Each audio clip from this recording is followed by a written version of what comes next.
мемлекеттік тілге беру керек. Және мынадай шаралар жүргізу керек деп ойлаймын. Мемлекеттік қызметкерлерді қазақ тілін білуді міндеттеу. Шетелдік азаматтардың Қазақстан Республикасы азаматтығын алу үшін 5 жыл Қазақстанда тұруы, мемлекеттік тілден тест тапсыру, қазақ тарихын білуін міндеттеу. Халыққа қызмет ету салаларында жұмыс істейтін азаматтардың қазақ тілін білуін міндеттеу. Және ол бас прокуратураның бақылауында болуы. Мемлекеттік тілді үйренем деушілерге қазақ тілін 6 ай бойы үздіксіз тегін үйрету орталықтарын ашу. Бізде қосымша білім беру орталықтары Алматыда өте көп. Бірақ соларда тегін білім беріп жатыр ма?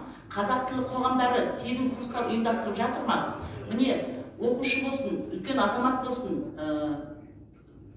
қандай деңгейдегі азаматтар болсын, сол жерге барып кез келген уақытта тегін қазақ тілін үйренуге мүмкіндік жасау керек. Одан кейін мектептерде әлем әдебиетін енгізу, оқыту тіліне қарамай қазақ тілінде оқыту, Қазақстан тарихында қазақ тілінде оқыту. Ата заңға өзгеріс енгізу арқылы қазақ халқы мен өзге ұлт өкілдері арасындағы түсінбеушіліктің, алауыздықтың алдын алу керек. Өйткені өздеріңіз байқап отырсыздар, қазақ тілі мен орыс тілі азаматтары қазір әлеуметтік желілерде жиі қақтығыста болып жатыр. Соның алдын алу үшін біз бірінші мемлекеттік тілді ата заңда орнықтырып, одан кейін азаматтардың, тұрғындардың қазақ тілін үйренуге толық мүмкіндік жасау керек.